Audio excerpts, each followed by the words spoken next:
Bien, el tema de la prueba prohibida, que es bastante controvertido, ¿no? Porque no existe en nuestra jurisprudencia, y es el tema que vamos a tocar, ¿no? Cómo se está manejando a nivel de jurisprudencia constitucional, del Tribunal Constitucional y de la Corte Suprema. No hay una postura tan unánime sobre el particular. Es importante tener en cuenta que en la doctrina y también la jurisprudencia comparada, pues no hay una postura unánime, ¿no? Hay unas ideas claras, pero hay mucha controversia sobre la prueba prohibida, a tal punto que, como comentaba Carlos, pues parece ser la excepción, ¿no? Y no la regla, la exclusión de una prueba obtenida con vulneración de derechos fundamentales.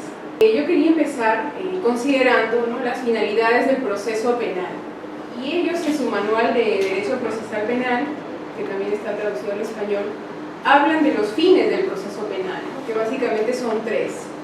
El proceso penal tiene como finalidad, y ellos dicen que estos fines están al mismo nivel, no es que uno se sobreponga a otro, el juzgamiento y la eventual condena del culpable, conseguir una condena finalmente.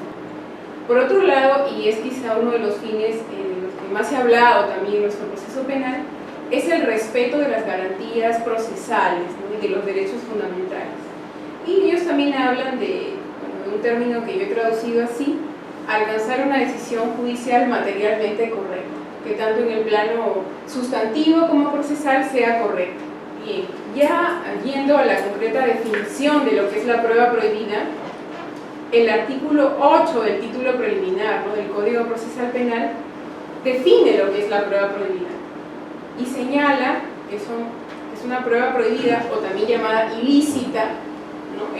El término prueba prohibida o ilícita en nuestro país se maneja como sinónimos.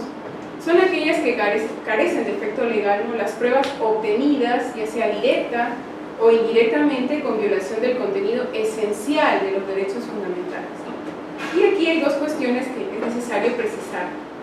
En primer lugar, no será una prueba prohibida cualquier prueba obtenida con vulneración de un derecho fundamental. Un primer análisis consiste, por lo tanto, en determinar si se ha vulnerado el contenido esencial de ese derecho. O sea, analizar. Por eso es que, para determinar si una prueba es prohibida, lo que señala la doctrina comparada es que es necesario analizar cada caso concreto, no de manera general, así de manera global, sino cada caso concreto: ¿se ha vulnerado aquí el contenido esencial o no? Porque nuestro ordenamiento, a diferencia de otros en Latinoamérica, hace referencia al contenido esencial.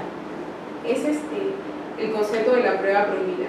O no se refiere solo a la vulneración del contenido esencial de derechos fundamentales, sino también a la vulneración de garantías procesales que son básicas en el proceso.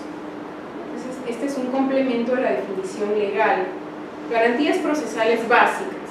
Por ejemplo, que una prueba o una confesión o algún otro acto se obtenga bajo tortura de un testigo, por ejemplo, sería una prueba prohibida porque se ha vulnerado una garantía procesal básica o cualquier otra garantía. Si es fundamental, eso también puede considerarse prueba prohibida. ¿Cuál es el efecto práctico? ¿Por qué interesa tanto saber lo que es una prueba prohibida y distinguirla de lo que es una prueba irregular? Que el Código Procesal Penal, en el artículo 159, establece una sanción para esto y dice: no podrá utilizarse, no servirá, es una prueba que no servirá en el proceso. Es decir, está sancionada con una nulidad absoluta. Y si vamos a una teoría de derecho procesal, pues la nulidad absoluta significa que no tiene efectos en el proceso. No nace, es como si hubiera nacido muerta, no tiene ningún efecto. El concepto de prueba prohibida se comprende todo el proceso, no solamente los actos de prueba, sino también los actos de investigación. Es decir, que para ustedes, abogados, ¿no?, y esto es lo que les interesa, cuando se determine que una determinada prueba, por ejemplo, ha sido obtenida vulnerando el derecho a la intimidad, ¿no?, su contenido esencial, porque se trata de aspectos de la personalidad de alguien, ¿no?, aunque sea un famoso, esa prueba se puede excluir, y se puede excluir incluso en la etapa de investigación. No hay que esperar a que llegue el juicio oral para pedirle al juez que le excluya. ¿Por qué? Porque el propio Código Procesal Penal marca, ¿no?, el ámbito concreto de la prueba prohibida. Además, también existe un pronunciamiento de hace unos años en el que se habla de la acción de tutela para excluir este tipo de prueba prohibida. Bien, vamos al fundamento de la prueba prohibida. En nuestro ordenamiento, el Perú sigue el modelo europeo continental. El fundamento lo encontramos en la Constitución. O sea, el fundamento es constitucional. En cambio, por ejemplo, en Estados Unidos, seguramente que han escuchado hablar de la regla de exclusión, ¿no? O de la exclusionary rule. El fundamento es radicalmente distinto. La prueba prohibida o la regla de exclusión se crea como tal para poder disuadir a los agentes de la policía, a los funcionarios públicos, de adquirir pruebas vulnerando derechos fundamentales. Señaló lo siguiente, más o menos decía que la prueba prohibida es un derecho fundamental, que no se encuentra expresamente contemplado en la Constitución, ¿no? Pero que garantiza, que se puede deducir de la Constitución, que es la Constitución la que garantiza que no se puede actuar, ¿no? Un medio probatorio, aceptar un medio probatorio con vulneración de derechos fundamentales. El Tribunal Constitucional, en el caso Petroaudios, en 2010, señaló lo siguiente, que las conversaciones telefónicas que sirven de fundamento al auto de apertura no fueron interceptadas por el Estado, dice. La injerencia en la vida pública no le es imputable ni al juez ni al fiscal, que debe examinarse caso por caso la gravedad de la vulneración para ver si realmente no se utiliza, para ver si realmente se debe excluir, para cuya determinación hay que ponderar los intereses y los derechos en juego. En esta sentencia, en el caso Shen versus Suiza, se acoge la teoría de ponderación de intereses. Se pueden utilizar incluso las informaciones obtenidas a través de la comisión de un delito grave. Es lo que postula Balda y lo que se recoge en esta sentencia. Y en general, sí se recoge la prohibición de que los órganos de investigación utilicen coacción o amenazas. Es la primera sentencia a nivel comparado que he podido encontrar en la que se acoge ya la teoría de ponderación de intereses, que más adelante ha sido desarrollada sobre todo en Alemania, ¿no? Y de manera indirecta, no de manera expresa, porque el TC en realidad en este caso, en el caso Petroaudios en 2010, no se pronuncia, no hace un análisis de fondo sobre si es prueba prohibida o no es prueba prohibida. Si bien en el derecho suizo no se permite la injerencia en el secreto de las comunicaciones sin autorización judicial, esto no significa la conclusión de que no se pueda utilizar como medio de prueba un indicio procedente de una intervención no autorizada. Sería excesiva esta conclusión y llevaría a consecuencias absurdas. Esta es una primera conclusión y podemos reflexionar sobre ello para nuestra realidad nacional. Si sostenemos que el derecho al secreto de las comunicaciones tiene un contenido formal, como lo vamos a ver, y que nunca jamás se puede utilizar una prueba obtenida con vulneración de ese derecho, ni siquiera en casos graves, eso nos llevaría a consecuencias excesivas y quizá absurdas, ¿no? Nos podría llevar a la impunidad, y la impunidad en casos graves tiene que ver con ese fin del derecho procesal penal al que hacía alusión al con este interés del Estado en perseguir y sancionar hechos delictivos. Quizá alguno de ustedes se pregunte, ¿y la teoría de ponderación de intereses tiene algún fundamento jurisprudencial o es un invento doctrinal? ¿Está en algún sitio recogida? ¿Y dónde la encontramos? En nuestro país, ya hace bastantes años, en el año 2004, el Pleno Jurisdiccional Nacional acoge la teoría de ponderación de intereses.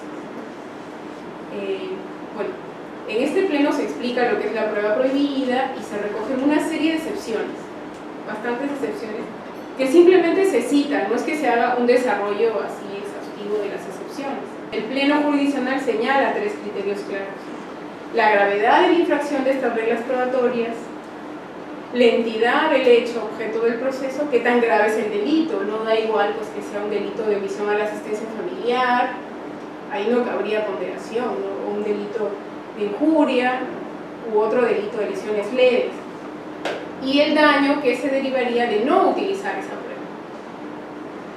Y en este pleno jurisdiccional también se advierte la importancia en la actualidad de aplicar esta doctrina para la prueba obtenida por particulares, sobre todo en casos graves. La teoría de ponderación de intereses es una referencia general. Esta teoría se defiende sobre todo en Alemania, ¿no? En Alemania, en España también en parte, y en Latinoamérica, en algunos países. Su principal defensor no es Roxin, ni Jacob, ni Schunemann, es Klaus Rogal, un jurista alemán quizá menos conocido, pero es el máximo expositor, representante de la teoría de ponderación de intereses, y cada vez la ha ido mejorando, porque también ha tenido muchas críticas, ¿no? Y no solamente en Alemania, también en España. Por ejemplo, Muñoz Conde dice: la ponderación de intereses es como el derecho procesal penal del enemigo, ¿no? Estamos valorando pruebas obtenidas con vulneración de derechos fundamentales.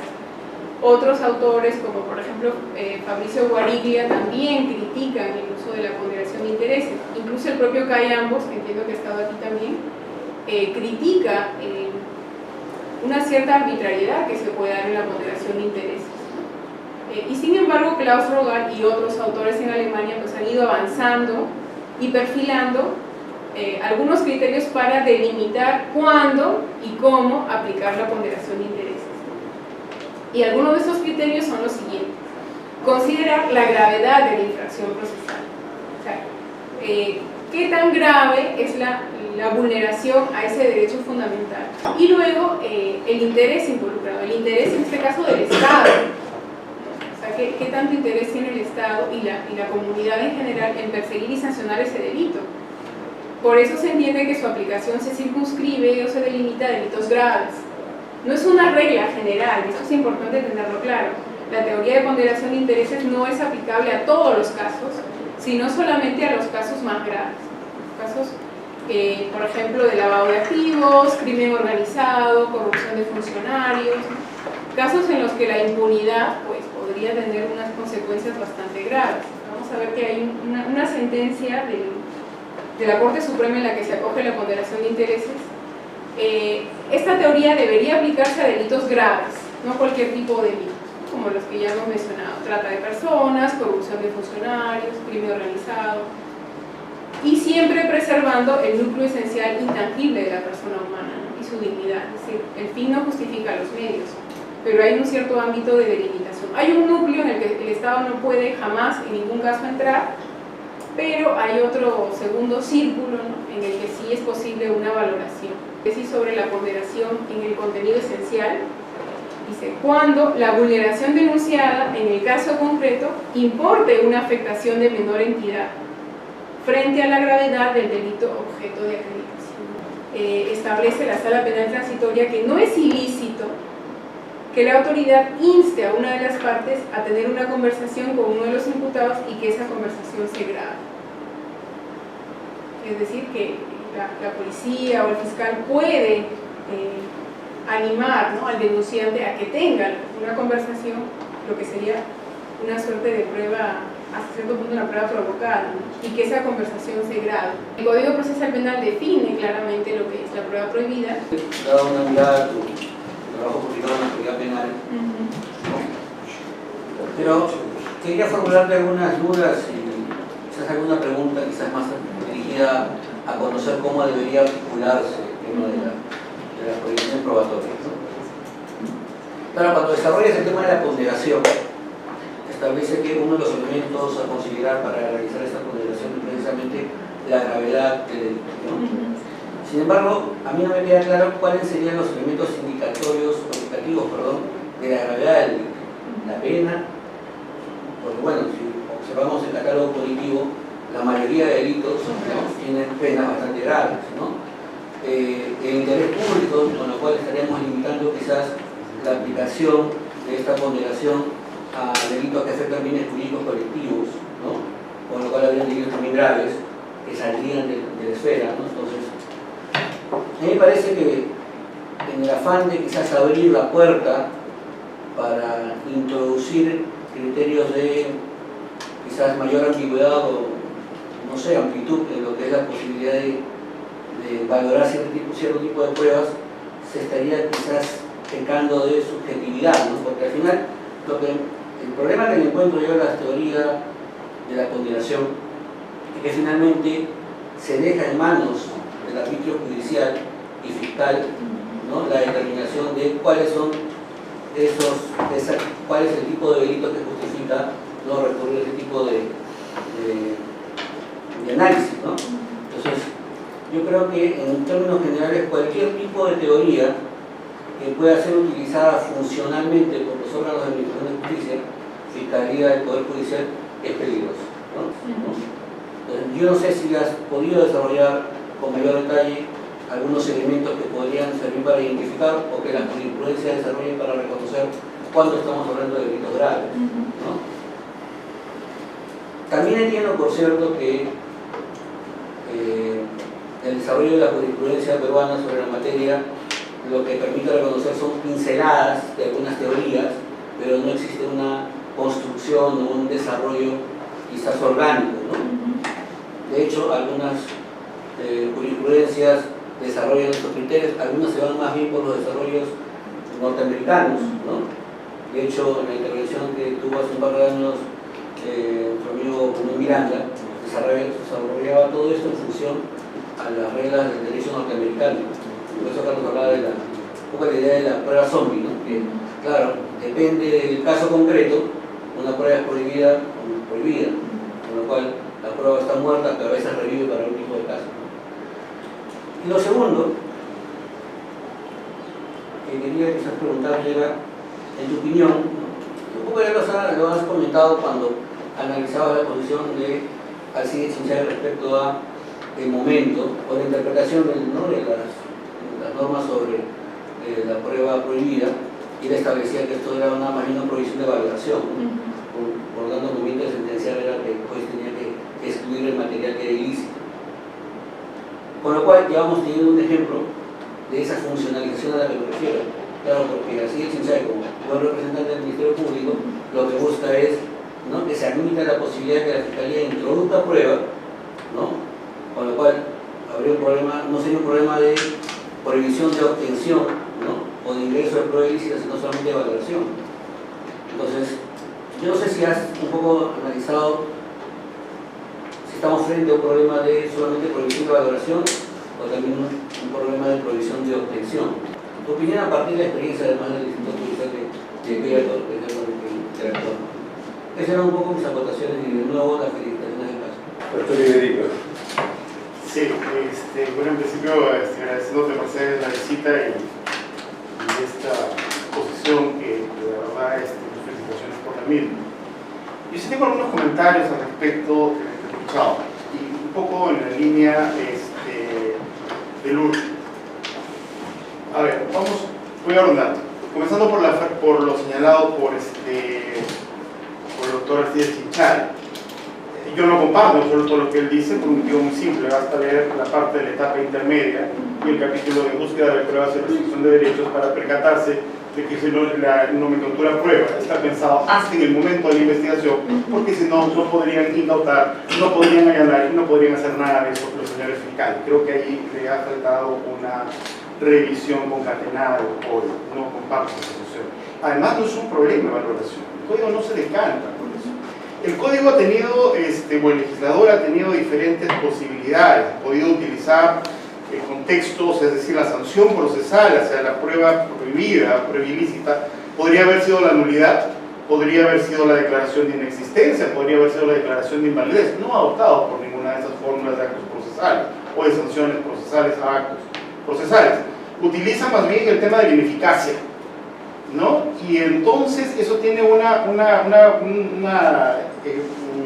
consecuencia evidente, que eso quiere decir que la prueba prohibida existe, puede existir en el proceso, es más, no es nula. Lo que pasa es que no sirve de nada. Por eso ese es el concepto de ineficacia, y el código es bien claro. La sanción es la ineficacia, no la inexistencia, no la nulidad, es la ineficacia, a punto tal, y esto es justamente adicionalmente a la posición emitida antes, que en el artículo 159, como una cláusula de seguridad, le dice, no es que la prueba prohibida no existe, existe. Lo que pasa es que, señor juez, como no es ineficaz, tú no la puedes utilizar. Y cuando le dice tú no la puedes utilizar, no es tú no la puedes utilizar para valorar en la sentencia, es no la puedes utilizar nunca. Quiere decir que si viene un pedido de prisión preventiva y hay un elemento probatorio respecto a la existencia del delito de la vinculación de la persona a quien tú quieres aplicarle la medida cautelar, que vas a tener que ponderar prueba, valorar prueba, por lo menos a un nivel de previsibilidad, ya ahí tampoco la puedes utilizar. Si es prueba prohibida, no la puedes utilizar. Es una sanción, es un mandato directo al juez. La sanción procesal a la prueba prohibida es ineficaz. Y el mandato directo al juez nunca la puedes utilizar. Entonces, esa es una opción del código. O sea, eso para mí me resulta bastante claro. En segundo lugar, yo sí también soy un poco enemigo de cualquier fórmula que genere falta de predictibilidad y seguridad jurídica en un proceso. Las reglas deben estar claramente definidas frente a un proceso o un contexto procesal en el cual se encamine un ser humano. En esa línea de ideas, yo sí comparto lo que he escuchado en este momento, en que el código, creo yo, y eso es por lo que yo también sostengo, que todas estas tesis de las reglas, las excepciones a la regla de exclusión del sistema americano, no son aplicables en nuestro sistema. No son aplicables por un motivo muy simple, porque nuestro código no pone ninguna posibilidad de excepción. O sea, así de simple, el código no establece posibilidad de excepción. Por eso es que el Pleno de Trujillo, Pleno Superior, no Pleno Supremo, el Pleno Superior tenía ese problema. Tenía el problema que comienza a desarrollar una serie de tesis desarrolladas por la jurisprudencia norteamericana, pero tenías el problema de que la redacción del código, que te dice carece de efecto legal las pruebas obtenidas directa o indirectamente con violación del contenido esencial de los derechos fundamentales de la persona, te ponía un parche en donde te decía no hay excepciones a esto. La única forma donde tú puedes trabajar, y en eso coincido con Mercedes, el tema de cómo puedo yo, ojo, el problema es eficacia, cómo puedo darle eficacia a determinadas pruebas prohibidas, es más bien en el término del contenido esencial de los derechos fundamentales. Y ahí sí voy a, no estoy de acuerdo con lo señalado por Mercedes. Yo creo que el contenido esencial de los derechos fundamentales tiene que determinarse derecho por derecho y previamente, o sea, uno de antemano debe saber perfectamente cuál es el contenido esencial de tal determinado derecho.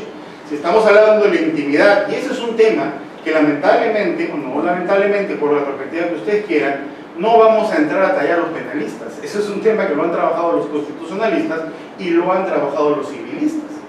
Por ejemplo, el derecho a la intimidad está hasta el hartazgo desarrollado.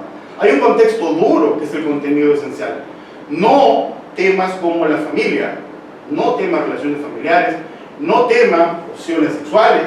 Eso es núcleo duro. Sobre ese tema no hay ponderación de intereses que valga.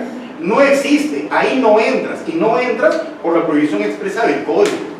Cualquier vulneración a ese contenido esencial no es eficaz, y tu juez no lo puedes utilizar. Sobre eso, y hablamos ya de las esferas de protección, evidentemente habrá una esfera intermedia, ¿correcto? Una esfera intermedia que no tenga nada que ver con ese núcleo duro, en el cual sí considero que podemos trabajar la ponderación. Y habrá una tercera esfera, sin duda alguna, que es de más dominio público, que en general, sobre todo los civilistas, lo han trabajado en la esfera, por ejemplo, de la vida económica de la persona. Entonces, la vida económica de la persona no tiene por qué ser parte del núcleo duro. En consecuencia, sí podríamos acceder a esa probanza respecto de ese elemento.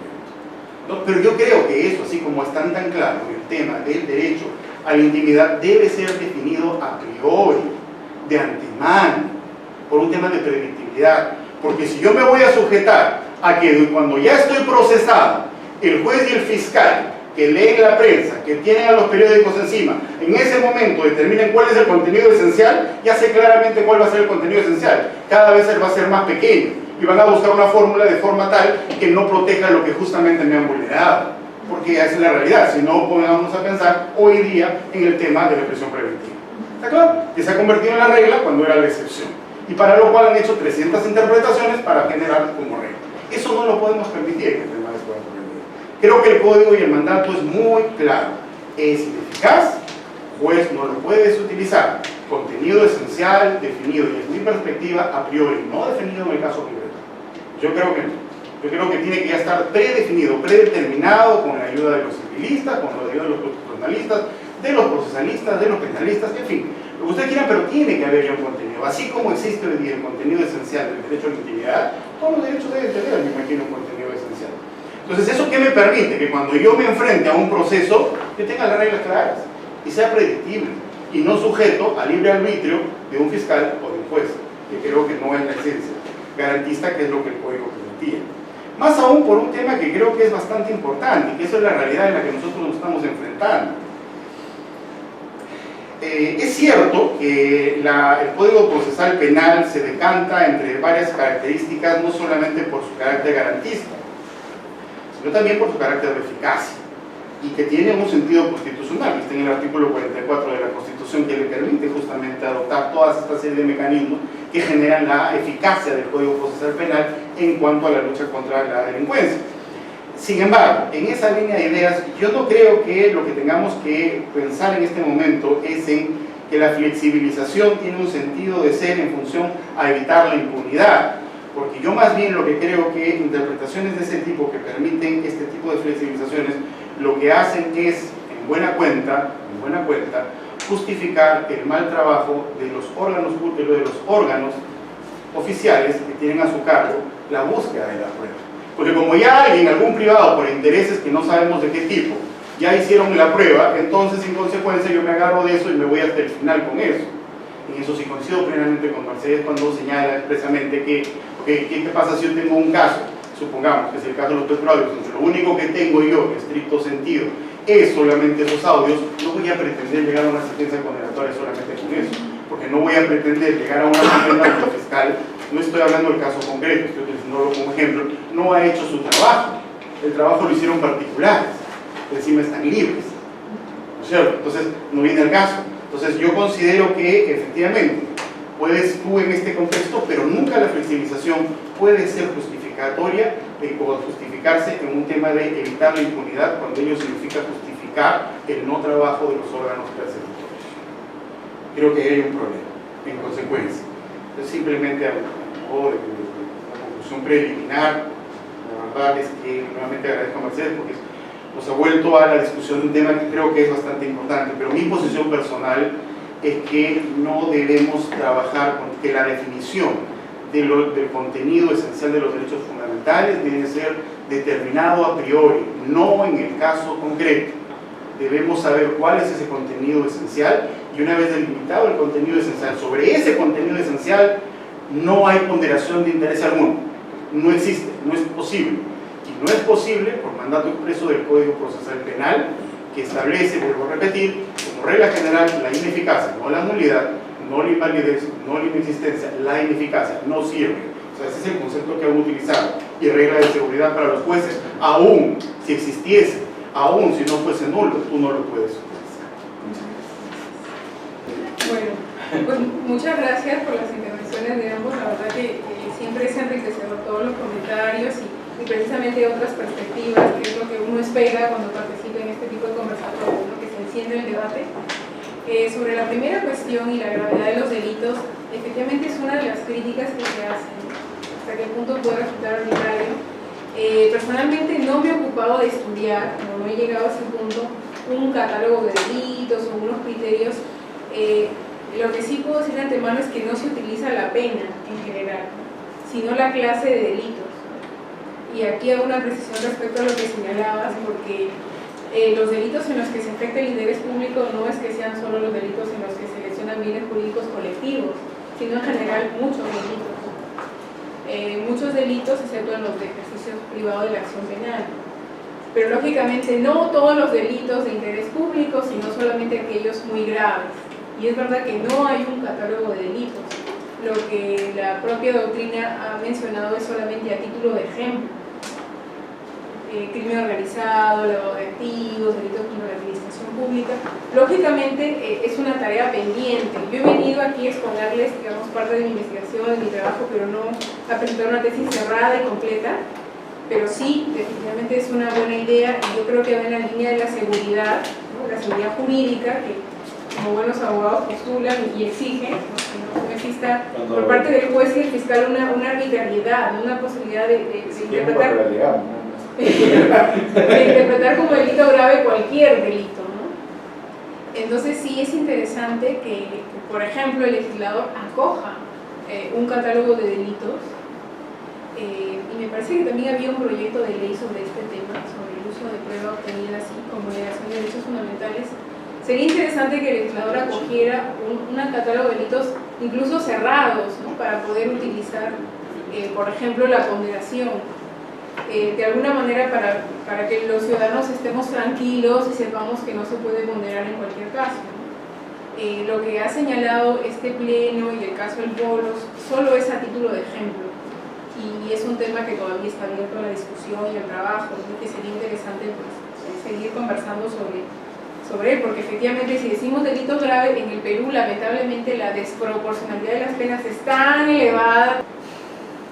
El segundo punto que planteabas es precisamente el de Alcides, no me imaginé que fuese que ocasionase tanta discusión. No sé si en la exposición no ha quedado claro, pero yo no estoy de acuerdo con lo que postula Alcides, ¿no? O sea, me parece interesante, pero el Código Procesal Penal es clarísimo en el tema, ¿no?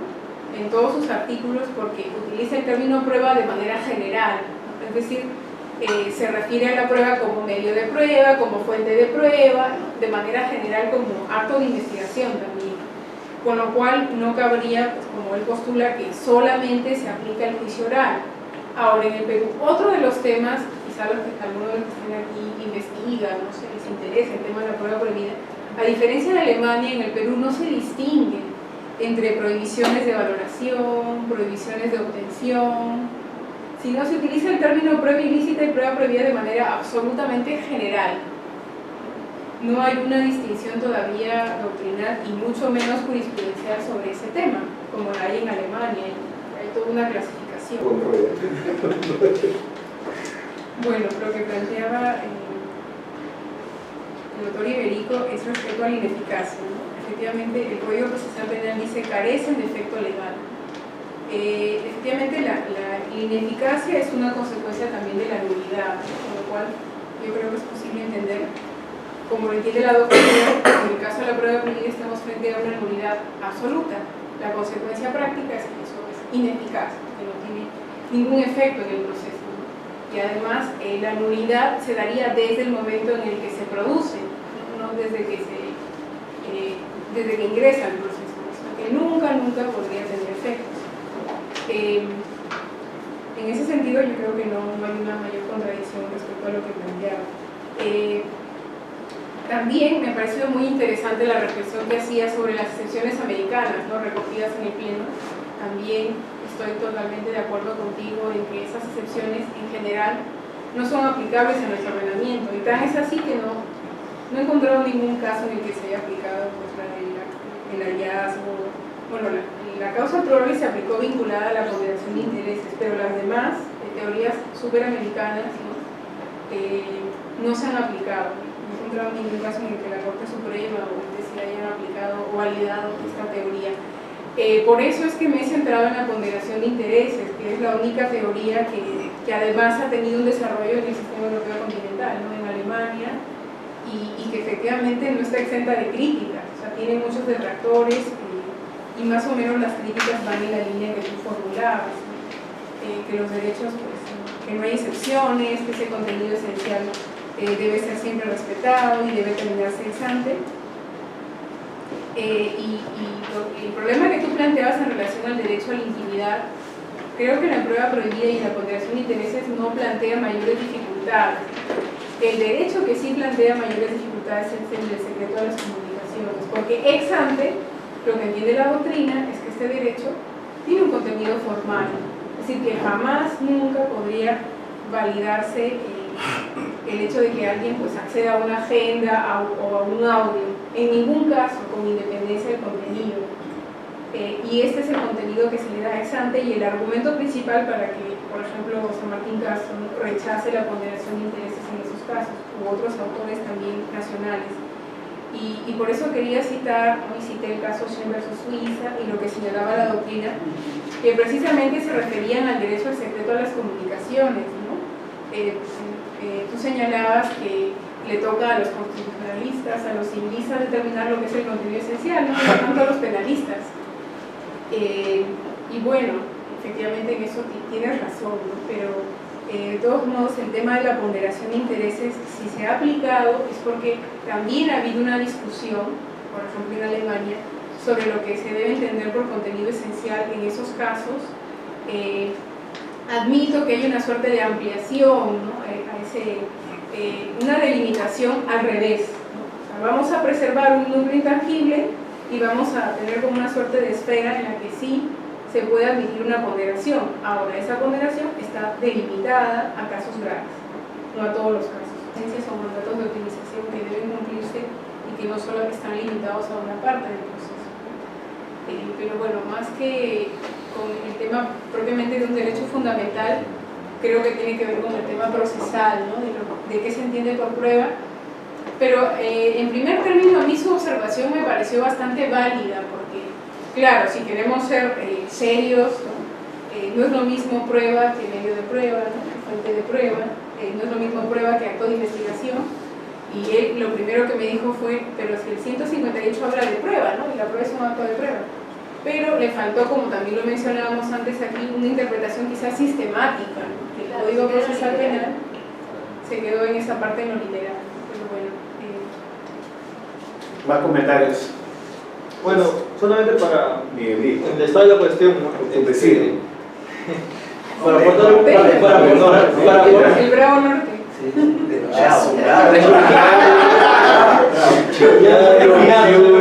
Así. Somos mayoría, parece. Claro. nosotros Guyana, de verdad. Total, Para aportar un poco de toda la cuestión, el tema de la ponderación de intereses es bien complejo en nuestro ordenamiento, incluso, porque en principio no hay que partir de la idea de que somos penalistas y constitucionalistas, que somos juristas, en primer lugar. Y en segundo lugar, no, yo creo eso. Y en segundo lugar, pienso que es bien complejo en la medida de que la propia Constitución, en el artículo 3, establece la cláusula de los números apérreos, ¿no? En la que establece que puede establecerse cualquier derecho, ¿ya? Y hay una cláusula abierta en la Constitución en la que puede existir, y aparte de los derechos establecidos en ese título, van a haber otros derechos, ¿no? Entonces, digamos que eso, bajo el razonamiento judicial, a diferencia en Alemania, creo que hay más respeto por el criterio judicial, aquí no mucho. Entonces, digamos que ese tipo de doctrinas, de criterios de razonamiento y evaluación judicial, digamos que tendrían una menor efectividad, ¿no? Y hablando de efectividad, yo creo que el tema de la efectividad de la prueba prohibida, aquí usted habló de exclusión, el doctor Evito habló de ineficacia, ¿no? Ya, pero en la práctica no es muy claro, porque si vamos al antiguo código, porque aquí en Lima rige para algunos delitos, tú no tienes juez de investigación preparatoria. Entonces, si es que tienes en la investigación preliminar, digamos, una prueba que tú puedes cuestionar, entonces, ¿por quién te vas a quejar? El fiscal va a defender su prueba. No la puedes excluir. Tú puedes decir que es ineficaz, pero el fiscal la va a defender y la va a defender hasta la audiencia de presentación de cargos, ¿no? Entonces, la regla de exclusión no es clara, aún en el tema de la nulidad, ¿no? En el nuevo código ya es diferente, porque en la etapa preliminar tú puedes cuestionar, la puedes ir al juez, ¿no? que te puede dar otros criterios, pero finalmente corres el riesgo de llevar una misma prueba con cuestionamientos a juicio, ¿no? Entonces, digamos que la efectividad de la prueba prohibida también está un poco en cuestión, porque no solo depende del modelo ni del código, ¿no? Sino también de la efectividad. La exclusión no es clara y la utilidad tampoco, en la medida que el fiscal durante la investigación la va a defender y la va a usar, por más que la cuestione. Bueno, lo que comentas es también un tema de práctica, ¿no? O sea, no es que la exclusión de la prueba sea un problema, sino más bien que no tienes un juez de garantías en que acudir inmediatamente con el antiguo código, ¿no? Pero sí, no, yo estoy de acuerdo con ustedes que a veces puedes tener los argumentos más sólidos, ¿no? Tienes las cosas más claras imposible, pero el juez, ¿no? O el fiscal en este caso no lo entiende. De todos modos, el Código Procesal Penal es bastante claro y no distingue, como lo hacen otros ordenamientos, entre prueba, acto de investigación, medio de prueba, con lo cual, y además, al tener también ese fundamento constitucional del que antes hemos hablado, eso implica que la prueba prohibida como tal, pues, desde el comienzo del proceso, ¿no? Además, así se evita todo el tema psicológico, ¿no? El efecto psicológico que puede tener que en el proceso exista una prueba prohibida que contamine de alguna manera, pues incluso en el nuevo sistema en el que es otro juez, ¿no? el que juzga y condena, pero ya tiene la acusación, el control de la acusación y ahí tiene todas las pruebas, ¿no? Y esa es una labor más práctica, y yo admito que los jueces en la argumentación en tal pueden no aceptar todos los argumentos, pero el código sí nos da pie a sostener que esa nulidad absoluta que conduce a la ineficacia es desde el momento en que esa prueba se produce, que por lo tanto no debería introducirse al proceso, ¿no? Que los jueces y los fiscales a veces puedan cogerse, por ejemplo, el caso Petroaudio de la sentencia del TC y digan, bueno, en la sentencia del TC se dijo que la valoración queda para el juicio oral. Quizá pueden acogerse a esos criterios, pero el Código Procesal Penal es claro a hablar de la ineficacia de la prueba prohibida, ¿no? Más comentarios. Los sabios. Pues ya lo sabes todo, Shelin, disculpa que gaste tu nombre, pero no le gusta que le diga. ¿No? Entonces uno dice que sea Shelin, por favor. El Código Procesal Penal trata la prueba prohibida como aquel que vulnera el contenido esencial del derecho. Sin embargo, usted le agrega un criterio más, que es el de garantías procesales básicas. Incluso comentó un ejemplo que era el de la tortura, que se evidenciaba que acá no había un debido proceso, ¿no? Sin embargo, yo considero que acá en la tortura ya hay una tutela de un derecho, que es el de la integridad. ¿Por qué agregarle ese criterio más de garantías procesales básicas si yo creo que ya está circunscrito en el contenido de un derecho esencial? ¿Por qué esa necesidad de agregarle otro criterio? O sea, si ya está circunscrito en el de todo contenido esencial del derecho, incluso el debido proceso. Ya, a ver, creo que el problema no es el criterio, sino el ejemplo, ¿no? Porque con la tortura no solamente se vulnera la integridad, sino también el derecho a la no autoincriminación. O incluso, para ponerte otro ejemplo, nadie te puede coaccionar, ¿no? Ya si consiguiera torturar, sino obligar, hay que hacer una cierta presión que no lesiona tu integridad física para que declares, confieses o digas algo. Porque eso afectaría contra tu garantía, ¿no? O el hecho de que no cuentes con un abogado defensor, eso por ejemplo también se puede considerar una prueba prohibida, porque lesiona la defensa. Es verdad que el código no habla de garantías procesales básicas, pero lo que yo les compartí es un criterio doctrinal, que ha sido acogido por ejemplo por autores como San Martín Castro, y que en la doctrina comparada, autores como el que ustedes han mencionado también, ¿no? Miguel Trampes, Muñoz Conde, otros autores que hablan de prueba prohibida, incluso en Alemania, no solamente se limitan a los derechos fundamentales de su contenido esencial, sino a garantías procesales. También precisamente porque ellos distinguen muchísimo entre las prohibiciones de producción, de admisión, de valoración, hacen toda una suerte de clasificación, y ahí entran a analizar mucho el tema de las garantías procesales y su vulneración. Te pongo otro ejemplo, la vulneración del derecho a defensa. De hecho, es una prueba prohibida, ¿no? De que se vulnere una garantía procesal básica.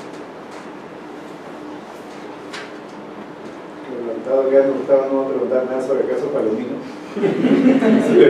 Ella siempre solo piensa en el caso Palomino. También sabe, Anita, estoy viendo. Ya, yo tengo algunas preguntas, mira. Vamos a ver. O sea, para empezar un poco entendiendo tu posición. O sea, tú defiendes la teoría de la ponderación, ¿no? Sí. Ya, entonces, mi pregunta es sencilla. ¿Tú crees que la teoría de la ponderación es acorde con o es la única acorde con la legislación? ¿Entiendes? ¿Cuál es tu punto de vista? O sea, porque hay algunos que defienden que la única forma de entender el sentido del código cuando se refiere al contenido esencial es la teoría de la ponderación. Entonces, prácticamente te venden la historia, y yo no sé si sea correcto o no, porque no investigamos suficiente la materia. Te venden la historia según la cual la teoría de la ponderación es la única que es compatible, digamos, esa lectura precisa, digamos, del inciso segundo del artículo 8 del Código Procesal. ¿Tú crees que es la única o crees que hay otras más dentro del sistema? Luego te hago otras preguntas, quiero para ir delimitando un poco el debate. O sea, ¿la teoría de la ponderación es la única compatible con el texto de la ley o hay otras opciones, ¿no? Interpretativas, ¿no? Descubrimiento inevitable, tantas que hay, no vamos a repetir algunas de todas las que existen, ¿no? Preguntas cerradas.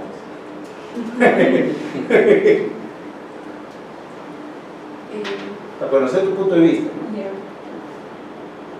Bien, de las otras teorías que tienen fundamento en el ordenamiento americano, en realidad no se Y en suele... el acuerdo plenario también. por También en cierto. el acuerdo plenario. Sí, en el acuerdo plenario lo que hace es copiar todas las teorías existentes, incluyendo la de ponderación de interés. La chocolatea. Sí, y simplemente unas líneas de cada teoría. Lo que sucede es que en estas teorías no se suele hacer, porque los americanos, a ver, para empezar, tienen un sistema y una fundamentación radicalmente Sí, distinta, claro. ¿no? Que es puramente procesal, Utilitaria, práctica, policial. Entonces, Bueno, nació así, ¿no? Por lo menos. claro, entonces el contenido esencial de los derechos fundamentales no es algo que les interese No en legislación. principio, ¿no? Y menos para aplicar la regla de exclusión. Porque de hecho, si te fijas, estas teorías como el hallazgo probable, el descubrimiento inevitable y otras que se basan en probabilidades, en juicios de probabilidades, las aplican en su mayoría referidas a actos realizados por la policía. Actos realizados por la policía. Y no hacen un mayor análisis sobre el contenido esencial del derecho fundamental. Con lo cual, tampoco es que yo me haya dedicado mucho a analizar este tipo de teorías, pero en nuestro ordenamiento efectivamente no les veo mayor aplicación, ¿no? En general, porque se refieren, como te digo, al propio Estado, ¿no? y tampoco se ve el tema del contenido esencial en sí. Por eso es que a mí me parece que la teoría que sí podría tener aplicación de la de ponderación de intereses, porque se refiere básicamente a los particulares, ¿no? Y en esa teoría de ponderación de intereses sí se hace un análisis del contenido esencial, que es precisamente ahí donde puede encontrar un sustento en nuestro ordenamiento, ¿no? En el tema del contenido esencial. Bien, entonces siguiendo con ese razonamiento, ¿no? Pues si es la teoría, digamos, más compatible, digamos, el legislador no estuvo pensando, digamos, en la regla como tal, para hacerla compatible con una teoría, pues, digamos, que es la más compatible, la teoría de la ponderación de intereses. Entonces, a lo que yo le echo en falta es no a tu trabajo, ¿no? Tú estás haciendo un acercamiento preliminar, digamos, a la materia. Esa es la falta de dogmática, ¿no? Alrededor del problema. Era lo mismo que estábamos discutiendo hace 2 semanas en Castilla-La Mancha con un profesor especializado. Bueno, en verdad ellos lo único que hacen es la crítica a los penalistas a los procesalistas. Tú haces de las dos cosas. O sea, es la falta de una dogmática, si quiere verlo así, una sistematización de cómo realizar ese test de ponderación. Lo que ella ha planteado, por ejemplo, es muy alemán en el sentido muy constitucional, ¿no? Su clase constitucional la repetió acá. Eso va a pasar como una nota se puso constitucional. Está muy bien, eso está muy bien. Ya claro, pero digamos, no es solo un tema de derecho constitucional, también hay un perfil penal. Claro. En este tema, de derecho penal material, de derecho procesal penal, y eso ya escapa totalmente a una discusión puramente constitucional. Pero yo lo que echo de menos es ante un tema tan importante, un tema tan esencial, un tema tan clave, digamos, la falta de, desarrollo dogmático Por parte de los penalistas. por parte de los penalistas, procesalistas, porque va a estar de todo, ¿no? O sea, de los que se dedican al derecho penal. Los juristas como hablan, ¿no? Claro, entonces, la falta de delimitación de criterios seguros para efectos de saber cómo realizar la ponderación. O sea, yo la verdad que hasta ahora no he encontrado, pero vuelvo a decirlo, porque yo soy un neófito en la materia, no he encontrado una exposición sistemática, digamos, todo el mundo dice, hay que verlo caso por caso, pero bueno, eso es no decir nada, ¿no? Es como hablar del ingrediente secreto de la sopa de ingredientes secretos, nada, o sea, case to case no es una razón. Lo que necesitamos son criterios claros, criterios generales y criterios seguros. Por lo que he podido ver de la jurisprudencia peruana, por lo menos, no hay mucho de eso, ¿no? Entonces, lo que Bueno, se ha mencionado el tema de la gravedad, por ejemplo, claro, que no se ha terminado de limitar. Claro, pero mira, por poner un ejemplo, acá he tomado nota, en el caso del pleno jurisdiccional de 2004, ¿no? Gravedad.